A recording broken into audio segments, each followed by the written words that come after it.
Bueno, entonces, en esta nuestra sesión número 2, vamos a hablar de un tema bien importante.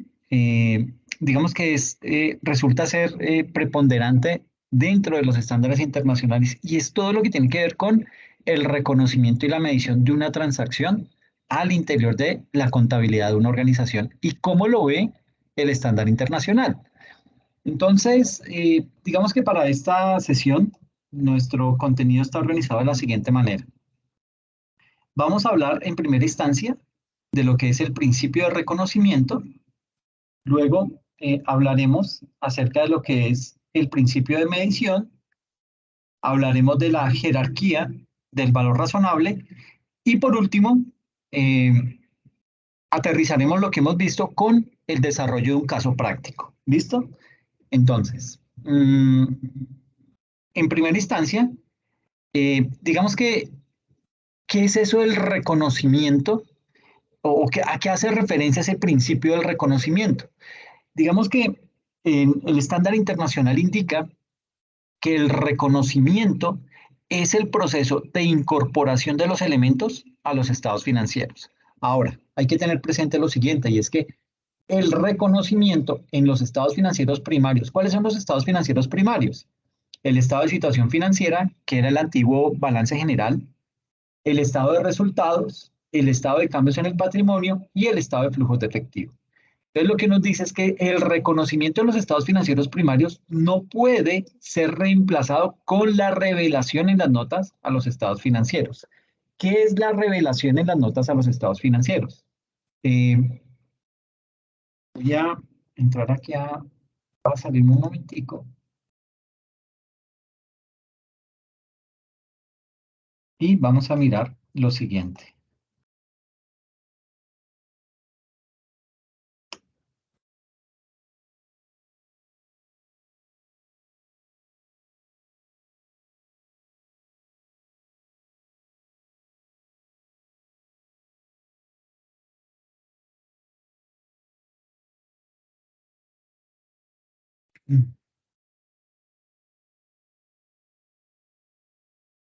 Entonces, por ejemplo, aquí estamos entrando a los estados financieros del BBVA.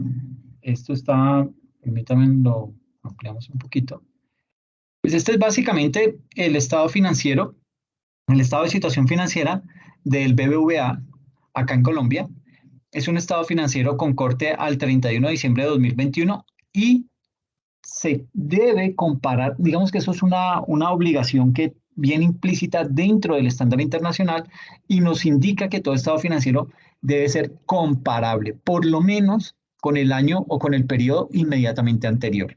En este caso, este es un estado de situación financiera que se prepara de manera anual y está el año vigente, digamos que en este caso el año 2021, comparado con el año 2020. ¿Por qué es importante compararlo? Porque necesitamos tener claridad de por qué se incrementó o con base en qué se incrementó ese saldo. Por ejemplo, en la cuenta efectivo y equivalente al efectivo, nos indica que para el 2021 el saldo es de 11.005 millones de pesos y en el 2020 fue apenas de 6.229. Entonces uno dice, bueno, ¿a qué se debe el incremento de casi 5.000 millones? Pues puede en principio uno decir, es la pandemia, ¿ok? Pero habrá que analizar un poquito más. ¿Y qué son las revelaciones? Sucede que esas cuentas, por lo general, traen este numerito y están dentro de la columna denominada nota. Ese número hace referencia a esas revelaciones o a esas notas a los estados financieros.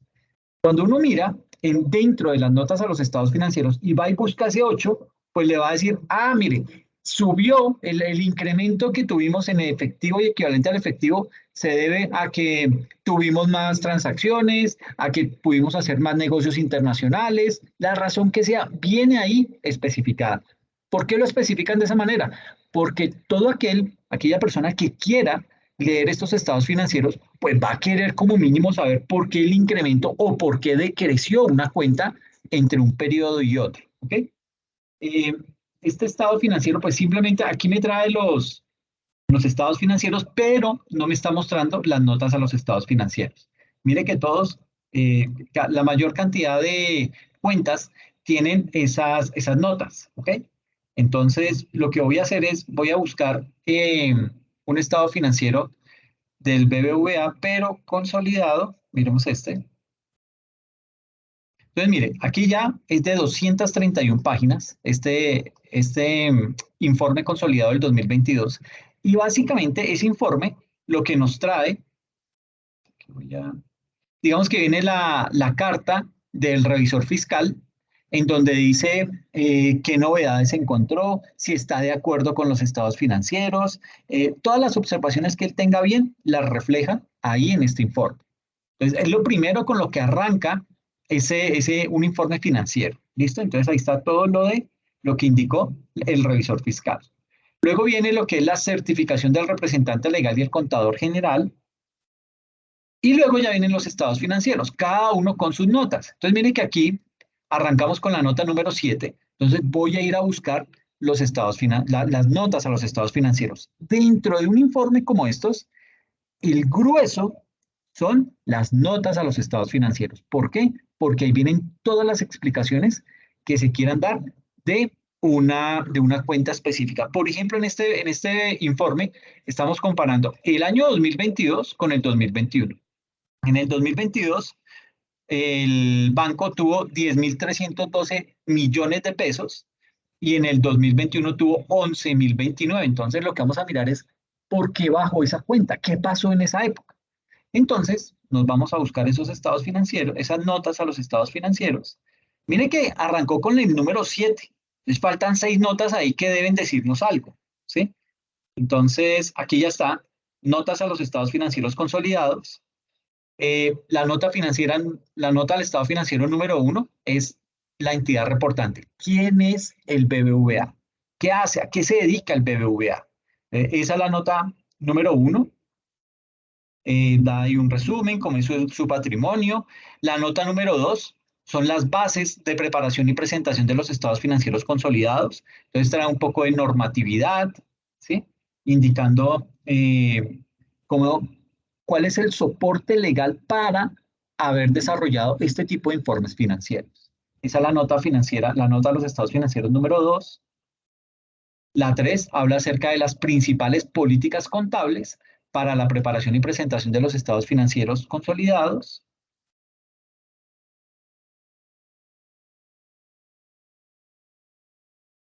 Eso es bien, bien extenso. Eh, bueno, como dicen en las redes sociales, 3 doritos después. La nota número 4 habla acerca de los segmentos de negocio y así sucesivamente vamos encontrando información mucho más detallada de algunos ítems importantes dentro de los estados financieros.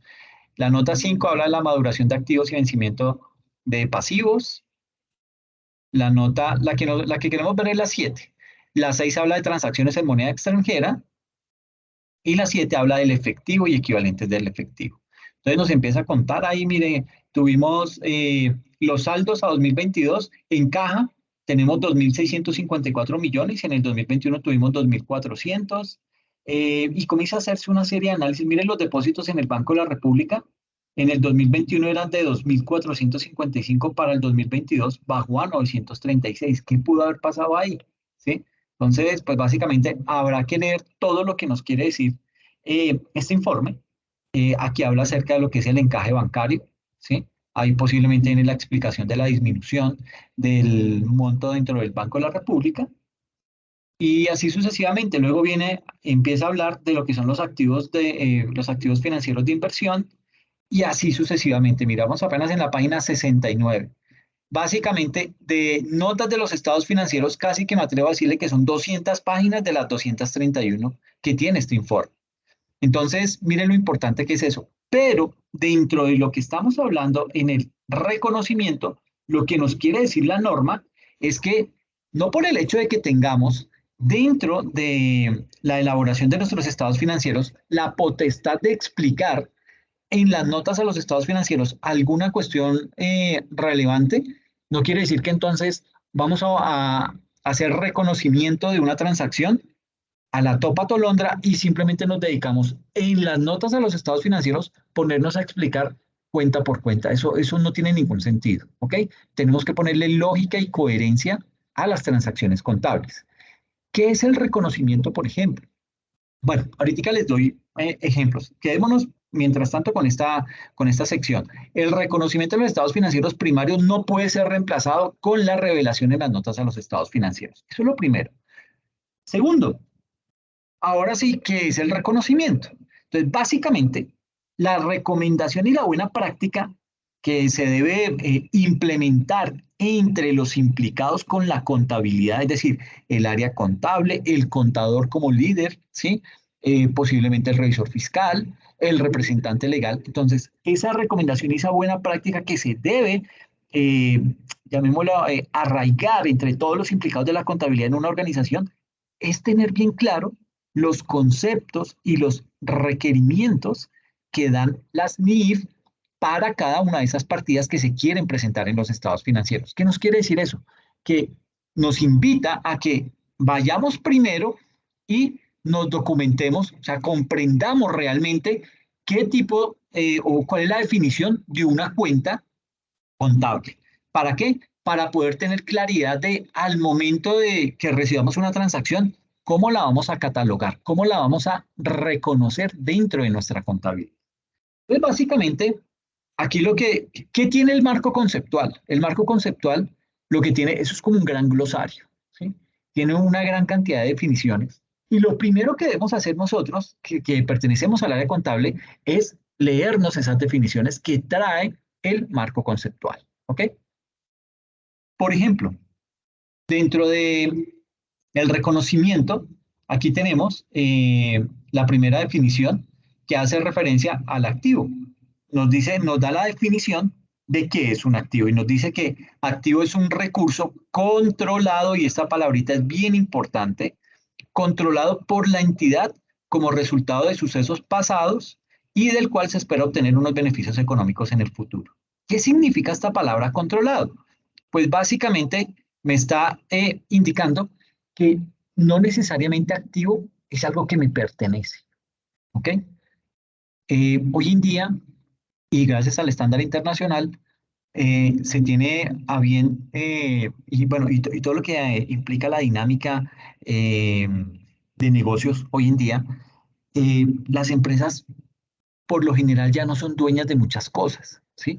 Pero el hecho de que no sean dueñas no significa que no las puede catalogar como activo. ¿Por qué? Porque el simple hecho de tenerla controlada, es decir, de que yo estoy asumiendo los riesgos de tener ese activo, de tener ese bien bajo mi responsabilidad, yo estoy asumiendo los riesgos, y para minimizar cualquier materialización de algún riesgo, ¿yo qué hago? Yo implemento controles. Entonces, imagínese un concesionario de vehículos. ¿El concesionario qué hace? El concesionario simplemente llega y crea toda la planta física, ¿ok? Crea la vitrina, le llaman ellos, que es esa bodega en donde la arreglan bien chévere, bien bonita, con muchos vidrios, muy buenos escritorios, muy buena atención, etcétera, etcétera. Y ahí es en donde van a exhibir los vehículos que quieren vender. Entonces, ¿qué hace un concesionario? El concesionario va a donde el fabricante y le dice, oiga, eh, tengo una vitrina que está ubicada, qué sé yo, calle 127 con autopista norte en Bogotá. Tremendo punto. Entonces, tengo la vitrina ahí y quiero vender carros de su marca. Entonces, ¿qué, qué, qué me ofrece usted para que yo le pueda vender esos carros? Porque el fabricante pues sabe fabricar carros, pero él no se dedica a la venta del vehículo como tal, porque él de eso no sabe, él sabe es producir carros. Entonces le dice al concesionario, ok, listo, por cada vehículo que usted venda, le voy a dar el 20% libre para que usted se motive y venda todos los carros. Pero eso sí, usted asume todos los costos. Si tiene que pagar arriendo, eso es problema suyo. Si tiene que pagar empleados, eso es problema suyo. Si tiene que pagar seguros, eso es problema suyo. Yo únicamente le entrego a usted los vehículos y usted se encarga de venderlos y cuando los venda me gira el 80% del valor del vehículo y yo le doy los vehículos a tanto, ¿ok? Entonces, en ese momento, ese concesionario que hace está asumiendo el control de ese vehículo o de esos vehículos, ¿ok? Los está llevando a su vitrina, que esa vitrina sí es de él, está básicamente asumiendo todos los riesgos que puede ocurrir. Imagínese donde pase, donde le roben un vehículo, pues él va a tener que implementar, va a tener que contratar una empresa de seguridad, va a tener que contratar servicio de alarma, va a tener que contratar seguros, etcétera, etcétera. Todo ese tipo de cosas lo hace ¿para qué? Para controlar esos activos, ¿ok? Entonces, a eso hace referencia esta definición de activo que viene en el marco conceptual. Entonces, anteriormente la definición decía, es un recurso de propiedad de la entidad como resultado de sucesos pasados. Ya no se habla de propiedad, ya se habla únicamente de control, ¿ok?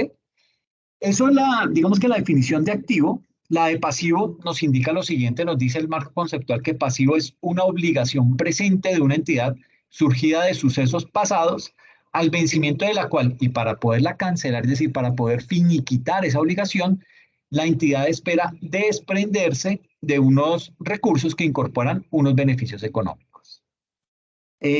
Otra definición es la de ingresos.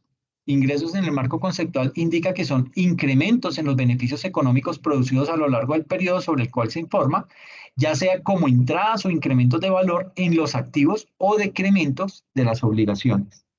Y la definición de gastos, aquí solamente traje 4, eso es un documento de más o menos unas 85 páginas.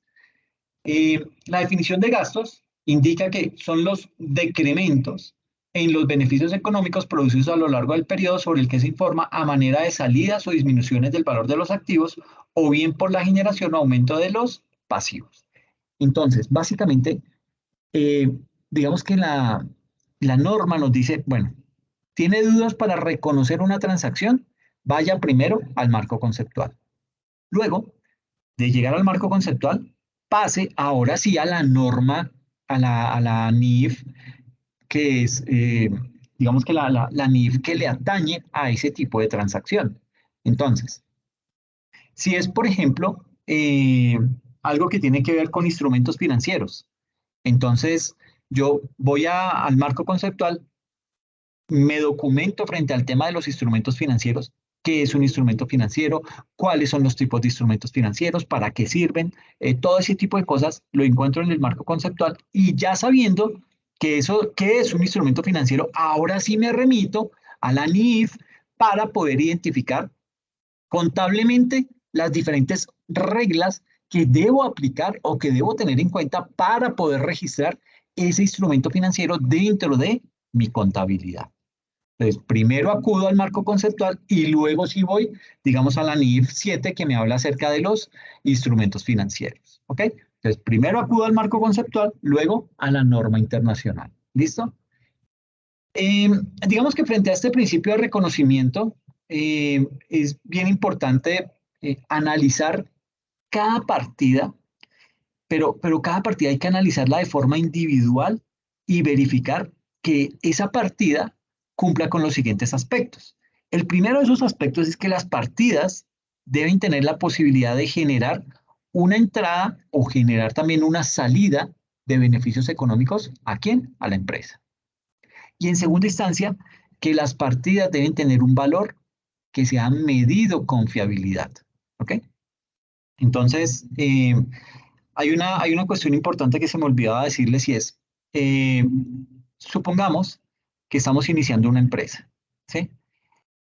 Cuando estamos iniciando la empresa la constituimos y ya después de constituirla, como área contable, yo debo empezar a crear las políticas contables. Esas políticas contables son clave al interior de la contabilidad. ¿Por qué? Porque ahí lo que estoy diciendo es que yo ya como área de contabilidad me documenté frente al marco conceptual. Yo ya conozco las NIF, las diferentes NIF que existen y que están vigentes hoy en día en el mercado. y con base en eso construyo mis políticas contables. De políticas contables vamos a hablar más adelante en otra sesión, pero es básicamente esa cuestión. Entonces, yo, si soy nuevo en la empresa y supongo que la empresa ya lleva 5 años de constituida, pues ¿cuál es el orden que yo debo seguir al interior de la organización? Pues básicamente llega una transacción y miro las políticas contables para poder determinar en dónde va esa transacción. Si no encuentro ahí el tipo de transacción, entonces me voy al marco conceptual y del marco conceptual ahí sí paso a la norma internacional para que me indique cómo debo hacer el reconocimiento y la medición de ese tipo de transacción en la organización.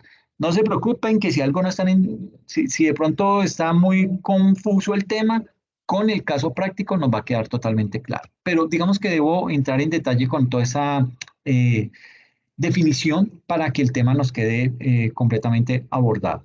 Entonces, sucede que las NIF, mm, con ese enfoque que tienen las NIF de aplicar el criterio profesional, porque es que en muchas ocasiones el contador tiene que, digamos que la norma no cubre todo, la norma no está preparada para todos los eventos. Y en ese tipo de casos en los que la norma no nos indica cómo actuar, ni el marco conceptual, ni las NIF, eh, ni está dentro de las políticas contables, entonces, ¿qué hay que hacer? El contador debe empezar a aplicar su criterio profesional. ¿Ok? Y eso es bien importante porque en muchas ocasiones lo vamos a tener que hacer. ¿Ok? Entonces, el criterio profesional, digamos que lo más chévere sería no tener que aplicarlo o tener que aplicarlo en la menor cantidad de veces, ¿ok? ¿Por qué? Porque el criterio profesional puede ser subjetivo en muchos aspectos. Entonces, es como usted entiende la norma y con base en su entendimiento, usted puede que lo esté aplicando bien o puede que lo esté aplicando mal. Entonces, digamos que lo que se busca es tratar de no tener ese tipo de criterio profesional, pero cuando es necesario implementarlo, pues el contador debe estar preparado para eso. Entonces, básicamente, lo que nos dice el estándar internacional, al momento de tener que aplicar el criterio profesional por parte del contador, lo que hace con eso es invitarnos a hacer esa incorporación de esas partidas o de esas transacciones que tratamos diariamente en la contabilidad, solo cuando se cumple con las definiciones que trae el marco conceptual y se cumplen esos dos criterios complementarios. Entonces, no se trata de hacer lo que más le conviene a la empresa, porque es que cuando usted utiliza el criterio profesional, usted se puede sesgar, ¿sí? Usted puede decir, ok, yo le puedo dar una interpretación a la norma, porque como en mi juicio, mi criterio profesional, yo la interpreté de esa manera y estoy aplicando esa norma de la manera más ventajosa para la empresa. Y eso está mal, ¿ok? A eso no deberíamos llegar, pero se presenta, ¿ok? Entonces, básicamente, tenemos que hacer eso y digamos que la norma sí es enfática en eso, nos indica que no se trata de hacer lo que más nos conviene o lo que más le conviene al contador o lo que más le conviene a la gerencia, ¿sí? Eso no hay que hacerlo. Y en ese sentido, digamos que la norma no debe tomarse ni debe prestarse para ambigüedades. Ese juicio profesional del contador, ese juicio profesional que se invita a aplicar desde la armonía, o bueno, digamos que debe estar en perfecta armonía con el marco conceptual y las definiciones son claras, ¿sí? Las partidas que no cumplan con esas definiciones dadas por el marco conceptual, pues no pueden reconocerse en los estados financieros. ¿Por qué? Porque de lo contrario, ahí estaríamos abriendo un espacio para que se presenten esas ambigüedades y esas interpretaciones que por lo general resultan ser amañadas y que algunos quieren darle a los elementos de los estados financieros. Y que para que se reconozcan y digamos que se represente como cada uno de esos elementos en los estados financieros, las partidas deben tener la posibilidad de ¿qué? De generar, bien sea la entrada o la salida de beneficios económicos a la organización. Además, obviamente, de tener un valor que sea medido con fiabilidad. Entonces, miremos un ejemplo de lo que es el reconocimiento. Veamos la visión general del nuevo modelo de reconocimiento de ingresos en términos de reconocimiento y medición. Entonces, básicamente tenemos en primera instancia, el primer paso que debemos surtir es reconocer esa transacción. Entonces, nos llega una factura. ¿Qué hacemos?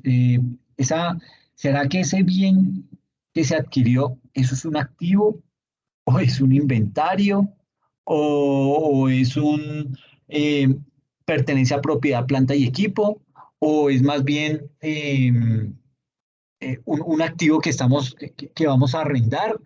Es una inversión que de pronto vamos a tener a corto plazo, una inversión que vamos a esperar hasta el final a que redima. Entonces, dependiendo de cuál es la razón por la cual se hizo esa transacción, yo voy a tener que reconocer esa transacción al interior de la empresa. Entonces, lo primero que hago en el reconocimiento es identificar el contrato con el cliente. ¿Ok? Es un contrato de compra-venta, es un contrato de arrendamiento, es un contrato de prestación de servicios. ¿Qué tipo de contrato es el que tengo con ese cliente? ¿Ok? Entonces puede ser que yo le esté vendiendo, eh, qué sé yo, 50.000 unidades de zapatillas, ¿ok? Entonces ahí hacemos un contrato de venta en donde yo le estoy vendiendo a ese cliente 50.000 pares de zapatillas de tal marca, de tal tallaje, no sé qué, todas las características, y él dentro del contrato se compromete a pagarme esas zapatillas de tal y tal y tal manera, ¿ok? Entonces, identifico el contrato del cliente y luego debo identificar las obligaciones separadas del contrato. O sea, ¿qué le compete a ese cliente y qué me compete a mí como empresario? ¿Ok? Eso es lo que debo tener en cuenta para el reconocimiento. Ya para la medición, yo debo determinar el precio de la transacción, cuánto vale ese contrato, esas 50.000 zapatillas, cuánto pueden llegar a costar. Entonces, eso me va a dar un valor. Ya determino el precio de esa transacción y luego distribuyo el precio de la transacción entre las obligaciones del contrato. Es decir, ¿qué me paga de contado? ¿Qué me paga 30 días? ¿Qué me paga 60? ¿Qué me paga 90 días? ¿Todo me lo va a pagar en efectivo? ¿Me va a pagar con acciones? ¿O me va a pagar con algún otro mecanismo? Todo ese tipo de cosas debe estar tipificado dentro del contrato y eso debe estar estipulado al momento de realizar estos procesos de reconocimiento y medición de una transacción. Y el quinto, ya ahí sí paso a contabilizar los ingresos a medida que la entidad satisface sus obligaciones. ¿Ok?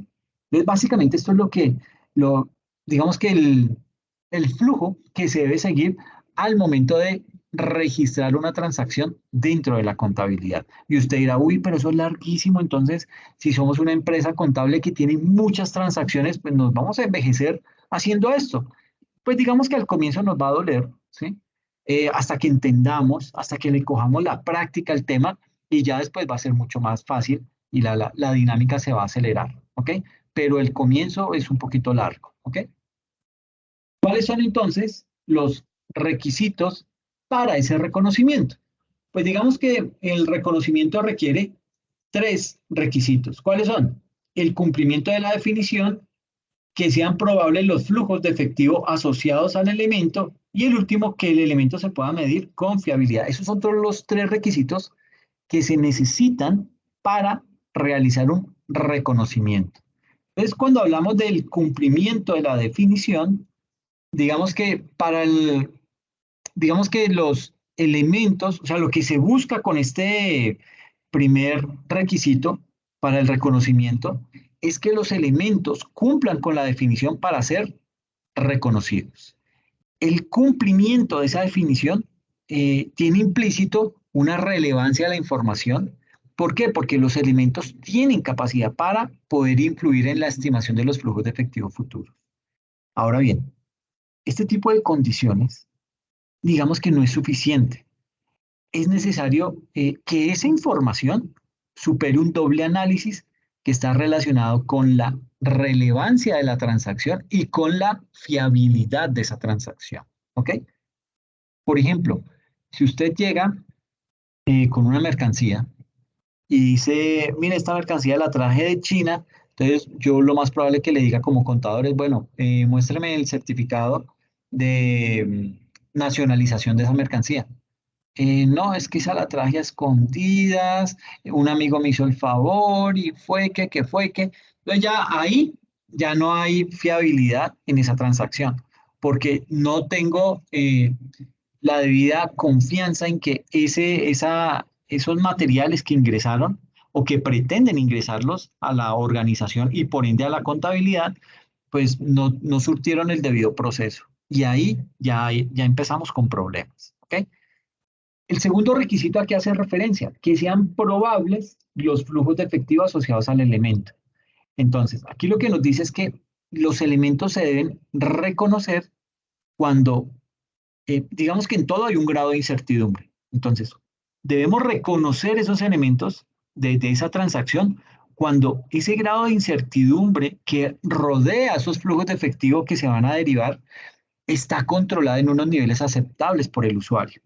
De manera que la consideración de esos flujos de efectivo sea relevante. Y el tercer requisito que indica que el elemento se pueda medir con fiabilidad, digamos que debe ser posible obtener una medida de ese elemento. ¿Sí? La medición no tiene por qué ser exacta.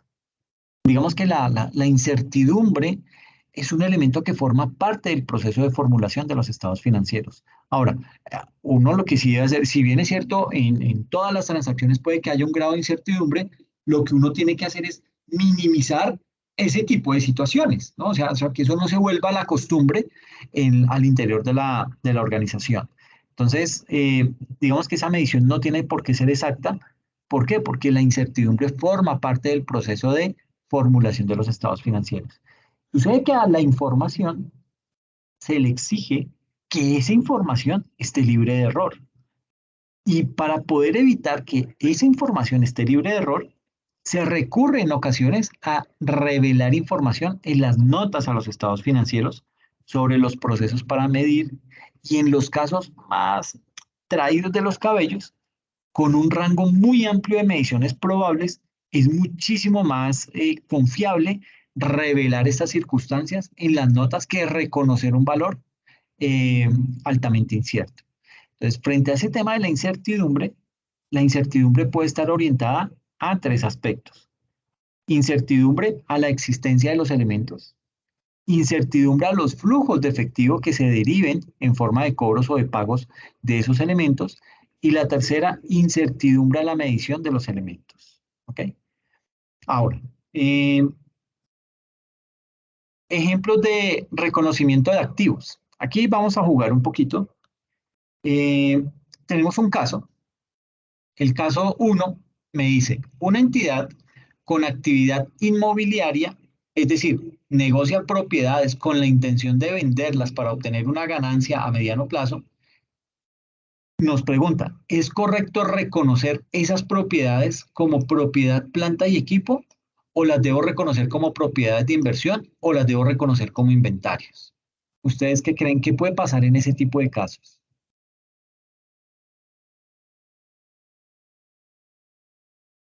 Profe, pues si se va a vender a mediano plazo, yo pensaría pues como propiedad planta de equipo, no creo porque sería un activo que sería para largo plazo, ¿cierto?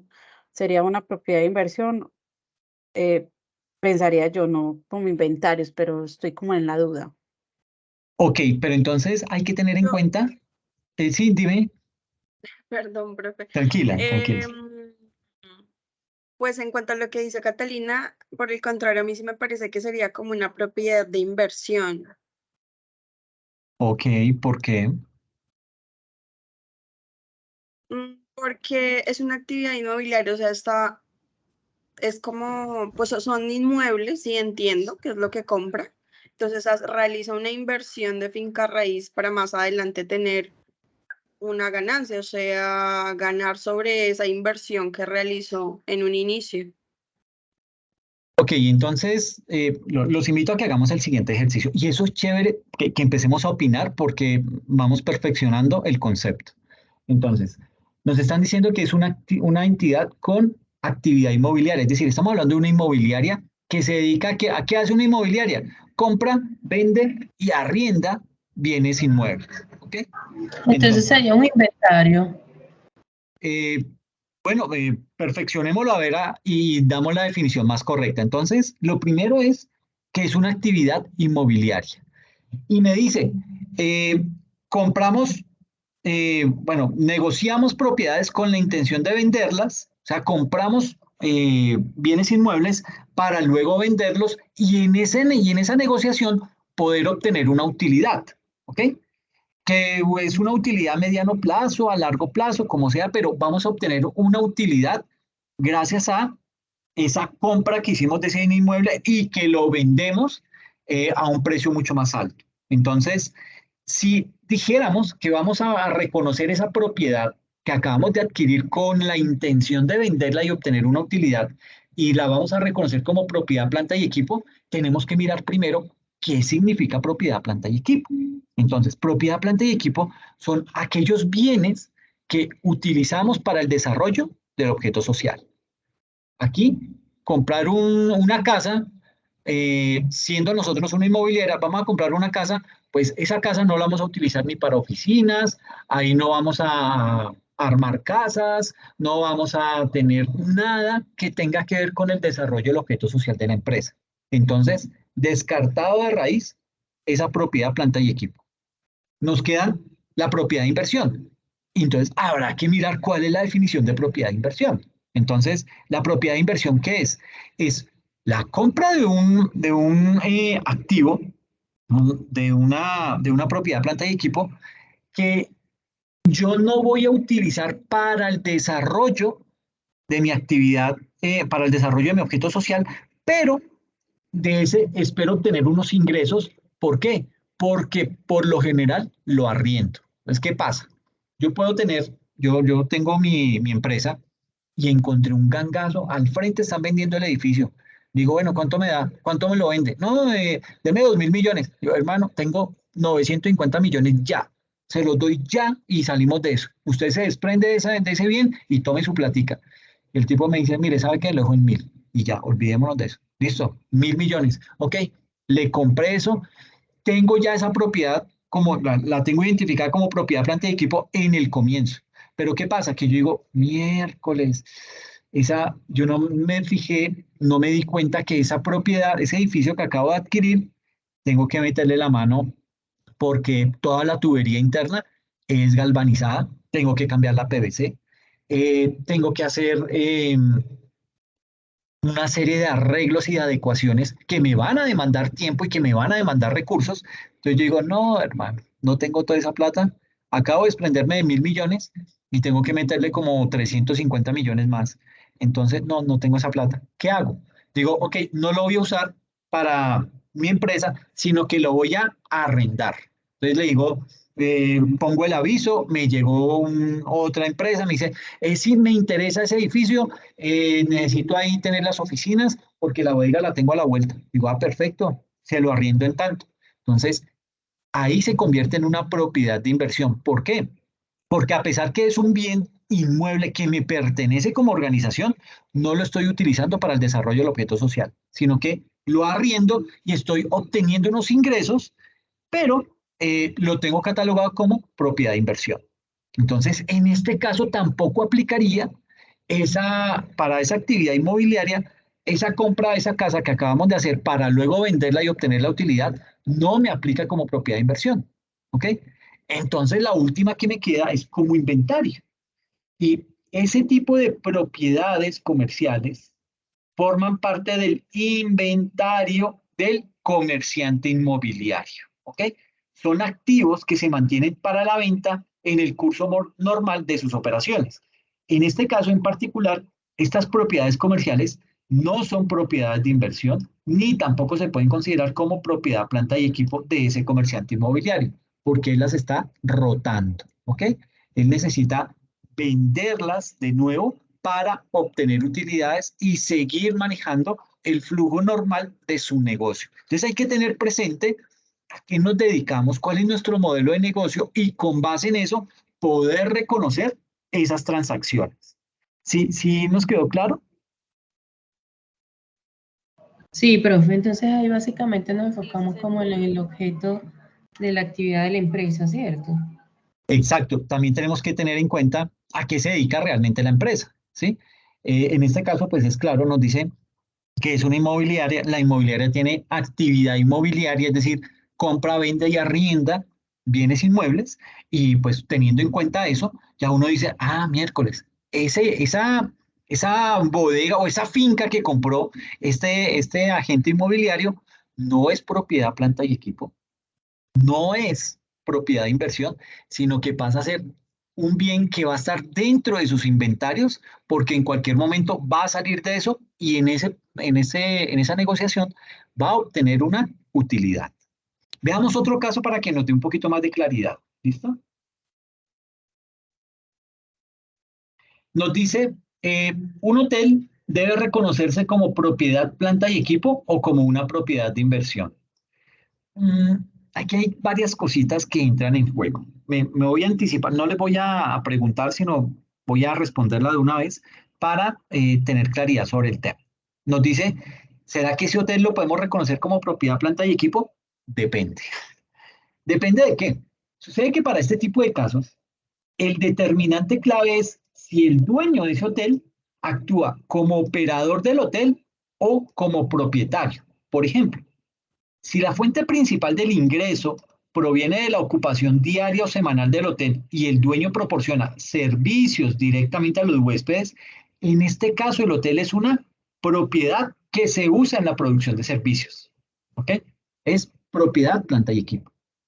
Ahora, si la fuente principal del ingreso proviene de su alquiler, es decir, yo tengo ese hotel, pero yo digo, no, yo no sé nada de hotelería, yo no sé ese negocio, no lo conozco, entonces yo arriendo ese hotel a un tercero que conoce el negocio y le digo, hermano, le arriendo ese hotel, ¿cuánto me da? Lleguemos a un acuerdo, y él me empieza a pagar un arrendamiento por utilizar ese hotel. Entonces, si la fuente principal del ingreso proviene de su alquiler en un término más largo, es decir, meses o años, el hotel se reconoce como una propiedad de inversión. Entonces, mire que hay el tema de hacer el reconocimiento de una transacción implica demasiadas cosas. O sea, primero yo debo conocer las definiciones, debo documentarme, para eso acudo al marco conceptual, acudo a las normas internacionales, etcétera, etcétera, acudo a las políticas contables, pero también debo tener en cuenta el modelo de negocio. Y en este caso, debo tener en cuenta si yo soy el que lo voy a administrar o el que le voy a, digamos que a proporcionar unos servicios a ese hotel. En ese caso, yo estoy desarrollando mi objeto social dentro de ese hotel. ¿Ok? Ahí es propiedad, planta y equipo. Pero si yo lo que hice fue arrendárselo a un tercero para que él utilice ese bien inmueble y le saque provecho y a cuenta de eso me pague un arriendo, ahí pasa a ser una propiedad de inversión. ¿Vamos claros hasta ahí? Sí, profe. Sí, señor. Ok, perfecto. Entonces, Sí, profe. ok, muchas gracias. Entonces, miremos ahora en el tema de pasivos. ¿Qué pasa con los pasivos? El reconocimiento de pasivos, entonces, como se mencionó, un pasivo es una obligación presente, lo cual quiere decir que a la fecha de corte ya debía existir una obligación por parte de la entidad de desprenderse de unos recursos económicos. Por lo tanto, si a la fecha de corte una obligación no cumple la definición de pasivo, no se puede reconocer como tal. Entonces, nos trae el siguiente caso. Nos dice, la empresa La Cumplida S.A. recibe el 5 de enero de 2017 una demanda por un accidente de tránsito sucedido el 1 de enero de 2017. ¿Puede reconocer esta obligación en el 2016?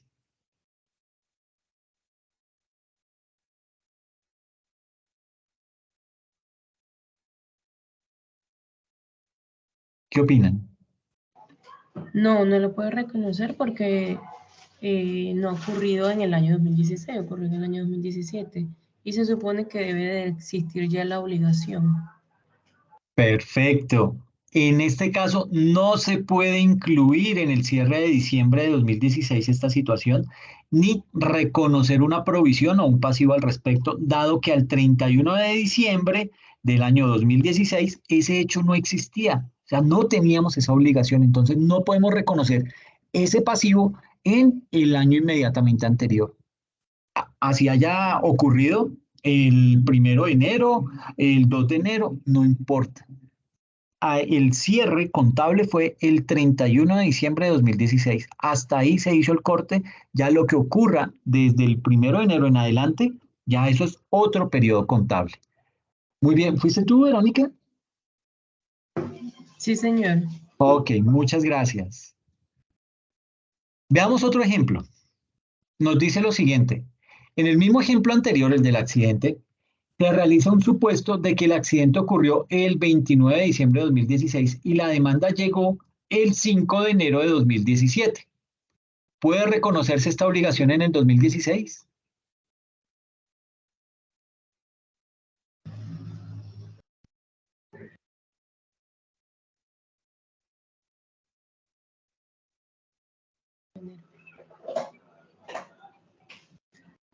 ¿Qué Allí opinan? tengo mi duda porque pues el evento ocurrió el 29, pero si Sí, fue informado el 5 de enero, al cierre de 2016 no tenía esa obligación. ok. No sé por qué. Pero entonces, mira, yo te pongo otro ejemplo. Eh, tenemos una empresa, tú eres la persona de gestión humana, de desarrollo humano, y tú despediste injustamente a una persona embarazada y nos llegó la demanda 15 días después.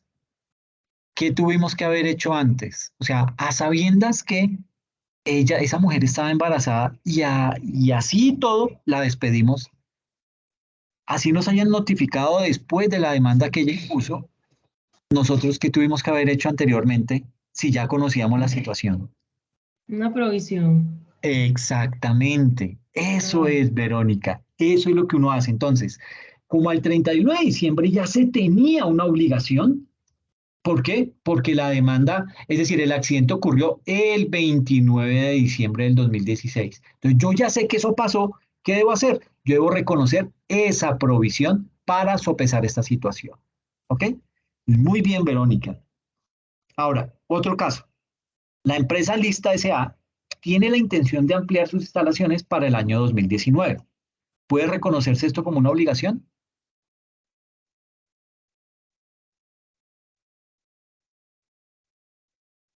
no, No, no profe, más, porque sin todavía no embargo, se ha dado el pudiera ser. evento, Ok, ¿por qué no se puede reconocer? porque tiene la intención, o sea, no es algo real que ha pasado. Es a futuro. Perfecto, Catalina. Muy bien, muy bien, muy bien. Están volando, me parece muy bien eso. Claro, la simple intención no me sirve solamente para reconocer sí, para reconocer un hecho contable en la organización. Entonces, dado que tener un deseo no implica tener una obligación presente, la empresa Lista S.A. no puede reconocer en su contabilidad un pasivo por este concepto, ya que no estaría revelando la realidad económica de la empresa, pues no existe un hecho que justifique dicho reconocimiento y los rubros no son adeudados a ninguna entidad o persona natural. ¿Ok? Muy bien. Le cogieron el tiro a esto rápido. Me alegra mucho. Miremos otro caso de pasivos. Nos dice, la señora Sandra Hernández le pide a su contadora reconocer una provisión por reparación del techo el 29 de octubre de 2017 para efectuar dicha reparación el 15 de diciembre del mismo año, puesto que necesita tener su casa en óptimas condiciones para disfrutar con su familia las festividades decembrinas. Al momento de realizar el registro, la contadora solicita los documentos que soporten la obligación y estos no existen. ¿Puede reconocerse esa obligación?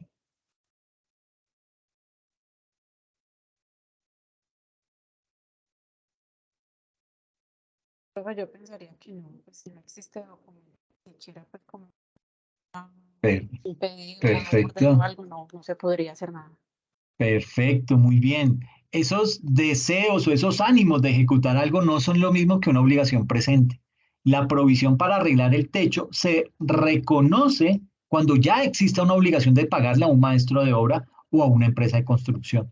No, no solo la presunción del hecho da fe de que el pasivo existe. O sea, en ese tipo de casos, imaginen, no tenemos soportes, no han empezado la obra, no hay nada tangible, pues como como contador voy a entrar a reconocer dentro de la contabilidad algo que no existe, ¿ok? Entonces, bastante bien. Miremos este otro caso. La empresa La Cumplida S.A. tiene una demanda en curso y está esperando el fallo y la sanción correspondiente. La gerencia no pudo determinar la cuantía de la provisión que debe reconocer para posteriormente saldar dicho pasivo. ¿Puede reconocerse esta obligación? Sí, claro, pues porque de igual forma ya hay una demanda, ya se sabe que, pues que va a haber un fallo y que hay algo que pagar, que no se sabe cuánto, sí, pero se puede provisionar más o menos cuánto puede dar el fallo, pues el que le toque pagar, no sé, pensaría yo. Ok, Yo bueno, creería esa es muy que buena no. pregunta. Ok, cuéntame por qué no. No, porque es algo que todavía no ha pasado. Está el proceso, pero no se sabe cuánto hay que pagar o si punto no hay que pagar. No se sabe nada. Ok, muy bien ese Está en curso argumento. la demanda nomás. Ok, Está en me curso, sabe que de parece pronto le puede pasar algo. perfecto. Básicamente, ¿recuerdan ese flujo? Me voy a devolver, permítame, me salgo de acá.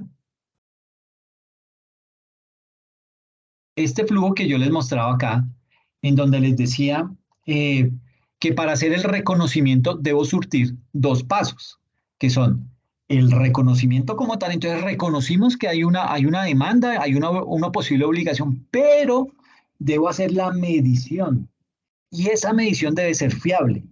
¿Quién hizo el aporte, Héctor o Álvaro? Héctor. Ah, qué bien, Héctor. Muy bien. En efecto, ese tipo de transacción, a pesar de saber que tenemos un problema, que hay un litigio en marcha, pues el simple hecho de reconocerlo no me basta. ¿Por qué? Porque yo debo medirlo también. Yo debo decir, ok, va el reconocimiento, pero ¿cómo mido? ¿Qué llevo a esa provisión o qué llevo a mi contabilidad? No tengo cómo medir ese, ese hecho. Ahora, hay algo en contabilidad que se llama la estimación, pero sucede que usted no puede estimar esas obligaciones. Una obligación debe venir completamente, debe ser cierta, una obligación debe tener sus respectivos soportes para poderla reconocer al interior de la contabilidad, ¿ok? Entonces, necesitamos siempre de ese reconocimiento y de esa medición, ¿ok? Entonces, me voy para el ejercicio. Ahorita me adelanto todo esto.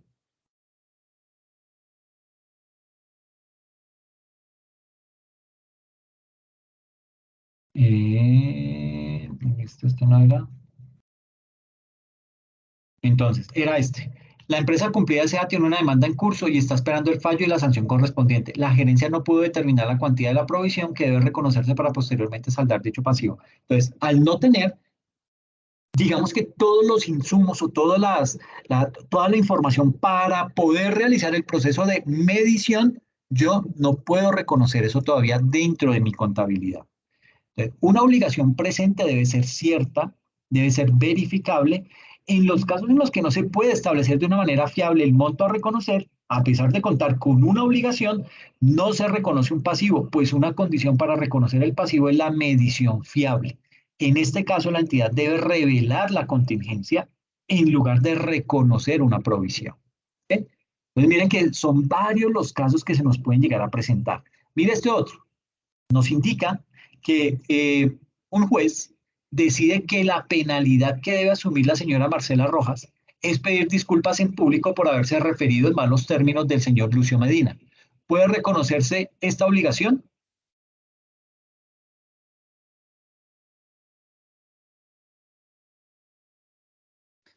Yo creía que a nivel contable no, pero Perfecto, nos interesa el tema contable, tranquilo, eso es, no lo podemos reconocer. ¿Y por qué no lo podemos reconocer? Pues básicamente porque en este caso, a pesar de tener una obligación presente derivada de hechos pasados, no se puede reconocer un pasivo puesto que no hay lugar a un desembolso de recursos económicos. O sea, yo debo pedir disculpas en público, ¿ok? ¿Eso cómo lo mido? ¿Cuánto puede valer esas disculpas? Pues vaya uno a saber, eso no hay una medición para eso. Y frente a estas situaciones, como esta debe recordarse que el hecho de que se imponga un sacrificio como pago de una sanción no implica necesariamente que dicho sacrificio pueda medirse en términos económicos. Por tanto, Aquí tampoco se cumple la definición de pasivo. ¿Listo? Entonces, básicamente, con estos casitos, lo que quiero darles a entender es básicamente todo lo que debemos tener en cuenta para poder realizar un buen proceso de reconocimiento y de medición en nuestra contabilidad. Miremos acá lo que es el principio de medición. Ya habiendo dejado claro el reconocimiento, ahora vamos a ver el proceso de medición. ¿Por qué? Porque los dos van de la mano, el reconocimiento con la medición. Yo puedo reconocer una demanda, pero si no sé cuánto es, no logro estimar lo que debo registrar, pues me da la misma. No tengo cómo contabilizar ese tipo de obligación. ¿Listo? En el principio de medición, digamos que hay que arrancar por indicar qué es medición. Y medición es el proceso de determinación de los importes monetarios, es decir, cuantificar, es determinar los importes monetarios por los que una entidad mide los activos, los pasivos, los ingresos y los gastos dentro de sus estados financieros. La medición involucra la selección de una base de medición. Eso digamos que es lo que tiene lo que nos indica el marco conceptual. En los estados financieros se emplean diferentes bases de medición, con diferentes grados y en distintas combinaciones entre ellas. Tales bases o métodos son el costo histórico, el costo corriente, el valor realizable, el valor presente, el valor razonable, el valor neto de realización. En fin, lo que hay son bases para realizar esos procesos de medición. En otra sesión vamos a hablar de cada uno de estas bases con el ánimo de saber cuál aplica y, es decir, cuál es la que más nos conviene aplicar en determinada situación. ¿Listo?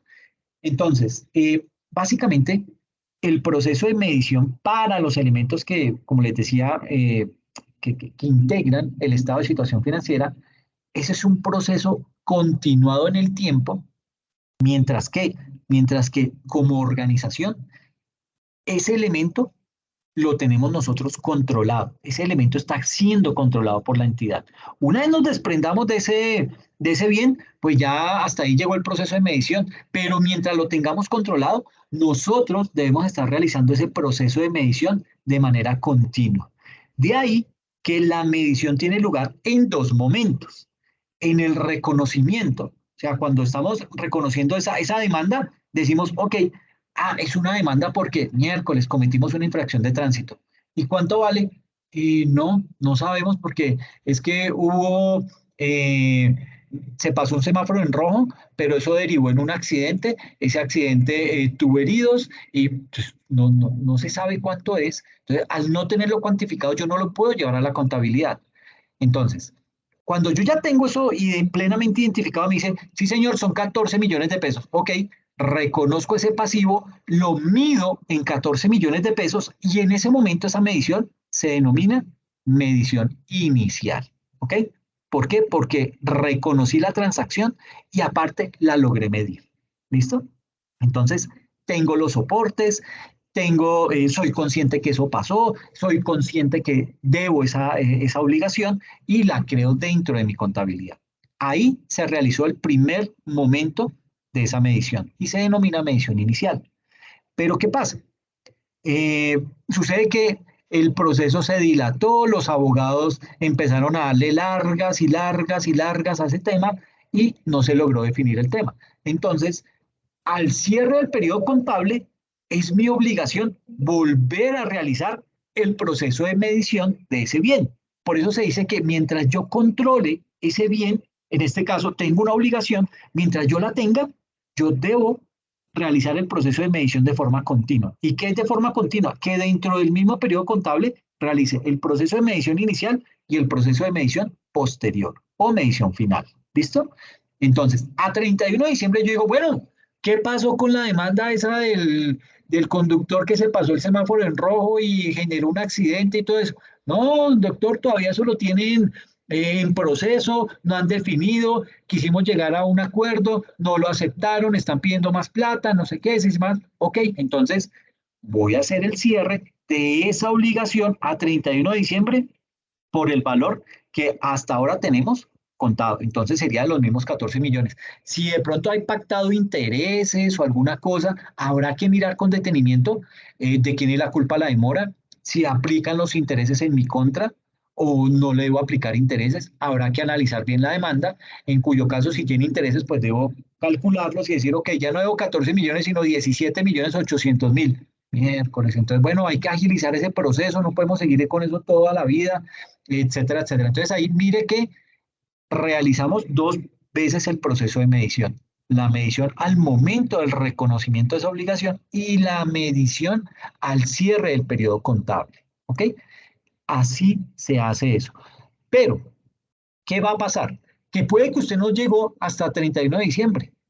Usted creó esa obligación qué sé yo, el 15 de enero del año 2022 y a 31 de mayo le dijeron, salió el fallo en contra y dice, señores, empresa tal, ustedes deben pagar 16.200.000.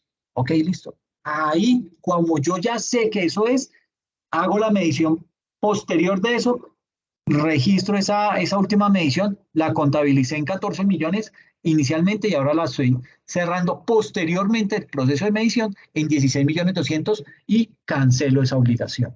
Ahí realicé el proceso de medición final a 31 de mayo. Entonces mire que todas las transacciones al interior de la organización tienen una medición inicial y una medición posterior. ¿Cómo sería en el caso de un activo fijo o de una propiedad, planta y equipo? Haga de cuenta una maquinaria. ¿En qué momento sería cómo sería la medición inicial y cómo sería la medición posterior?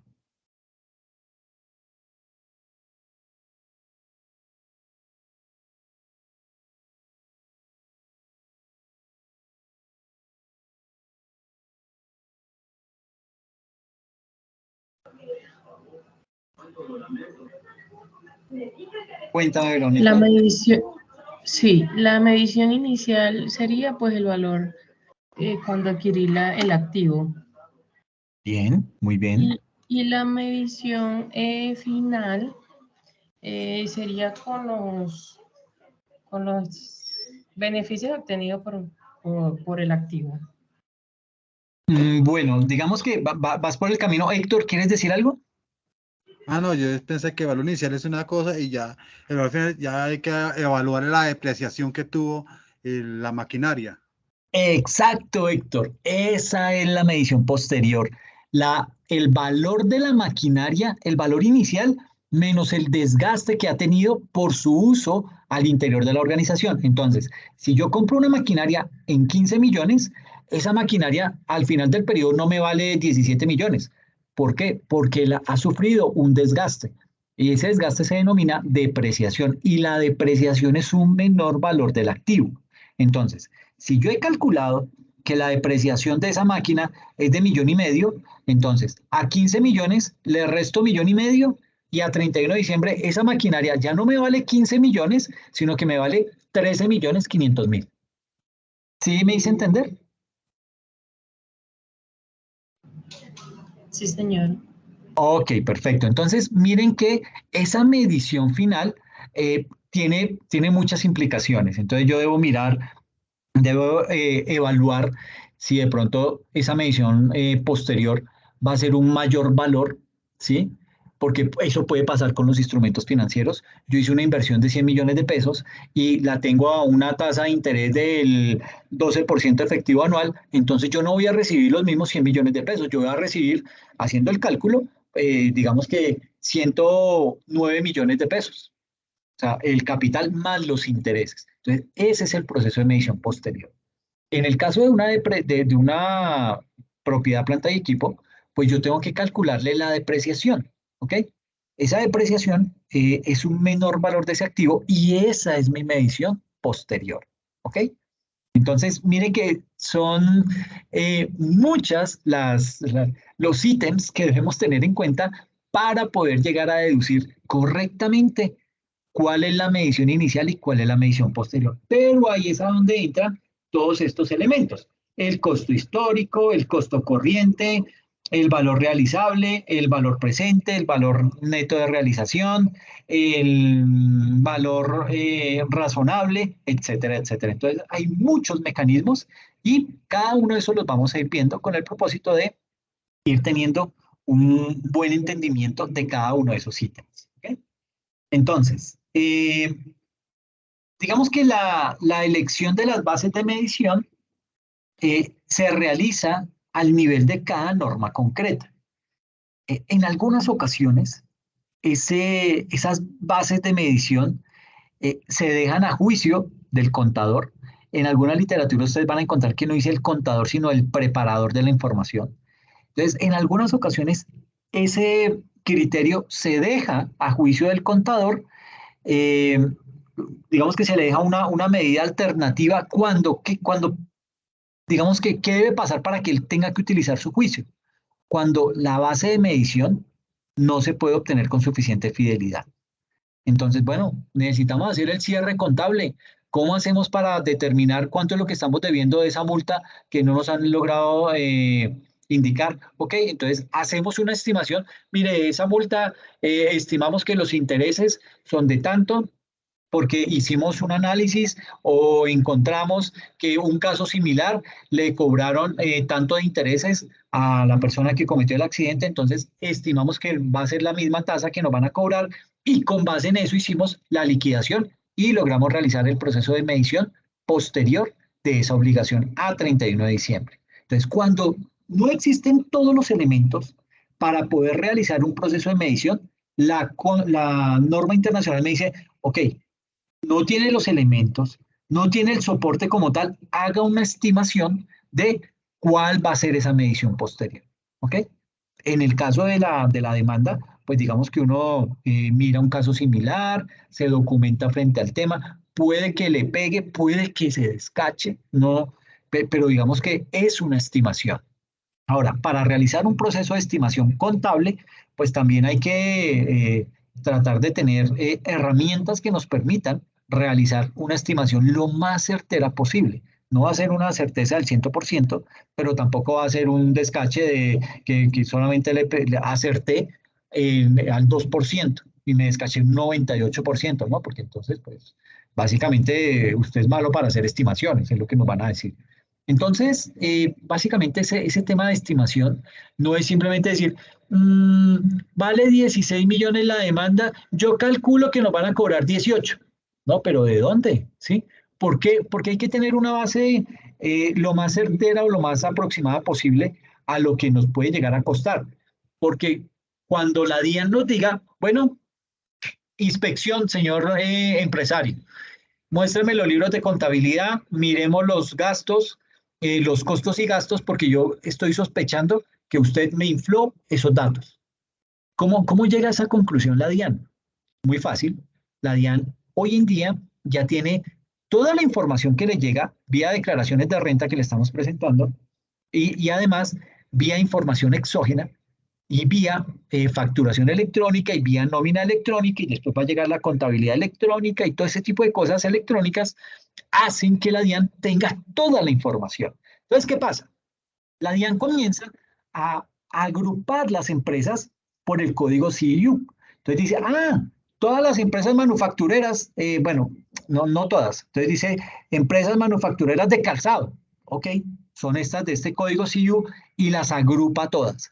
Y comienza a hacer unos procesos de análisis, una analítica de datos y calcula que el promedio de costos y gastos de una empresa manufacturera de calzado en Bogotá tiene unos costos de más o menos el 65% de sus ingresos. Entonces, ¿qué pasa? Con base en esa métrica, bueno, lo mide tanto por arriba como por abajo. Dice, mínimo, los costos y gastos de una empresa manufacturera de calzado en Bogotá incurren unos costos y gastos del 30%, mínimo y máximo del 65% de los ingresos. Con base en eso, todo aquel que se salga de ese mínimo o de ese máximo, lo empiezan a investigar. Entonces, si usted está mostrando unos costos y gastos apenas del 15%, dicen, uy, esto está raro, ¿cómo así que este man puede funcionar de esa manera con unos costos y gastos tan reducidos y puede seguir teniendo utilidades tan altas? algo raro está pasando. Entonces, a usted lo van a investigar por lo mínimo o lo van a investigar por lo máximo, ¿ok? Entonces, hay que tener precaución con eso. Entonces, básicamente, ese tipo de situaciones hay que contemplarlas. ¿Y qué pasa? Que cuando la DIAN me va a investigar o me llega a hacer una inspección, me dice, bueno, indíqueme o muéstrame los soportes de esta demanda. ¿Por qué la midió si todavía no se ha finiquitado el caso? ¿De dónde hizo para sacar el cálculo que esa infracción que está medida inicialmente en 14 millones, usted me la midió a 31 de diciembre en 16.800.000? ¿De dónde hizo ese cálculo? Entonces, no, yo supuse, no, yo busqué en Google, no, en ChatGPT, cero, no se lo valen.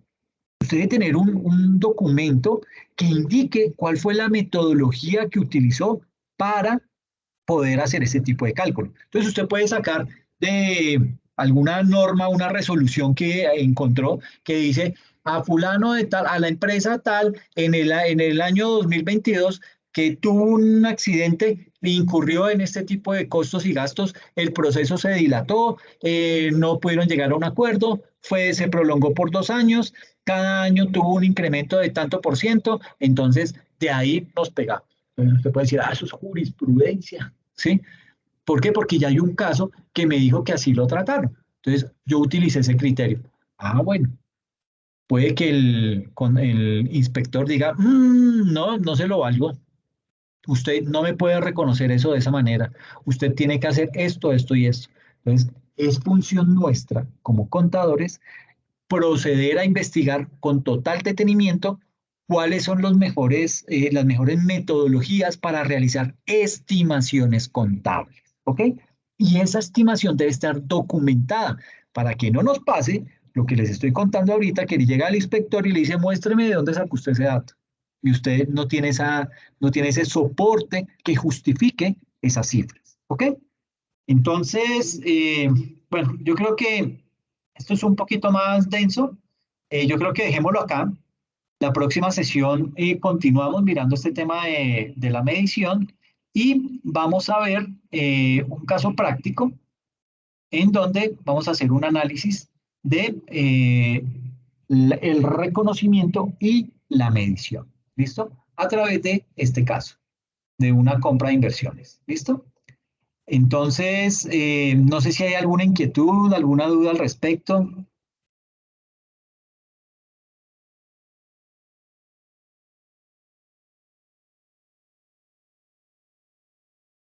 Por mi parte, no, profesor. Ok, Héctor.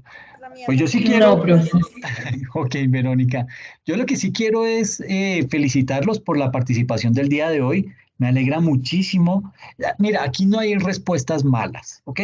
Aquí lo que necesitamos es ir aprendiendo y a veces de ese concepto que estamos exponiendo, que de pronto no es el más acertado, nos da pie para tener un mejor entendimiento. Entonces les agradezco muchísimo porque aportaron, dieron buenas ideas. Al principio fue un poquito complicadito, pero ya después se fueron soltando y eso es lo que busco, ¿ok? Les agradezco muchísimo, mi invitación es a que sigan de esa manera y pues nada, nos vemos dentro de 8 días, ¿les parece? Profe, gracias, feliz noche. Ok, Catalina, que estés muy bien. Bueno, gracias, profesor. Ok, Pase buena Héctor, noche. cuídate mucho, muchas Feliz noche. gracias. Feliz noche, Chao, profesor. Verónica. Chao, Caterín, que estés bien.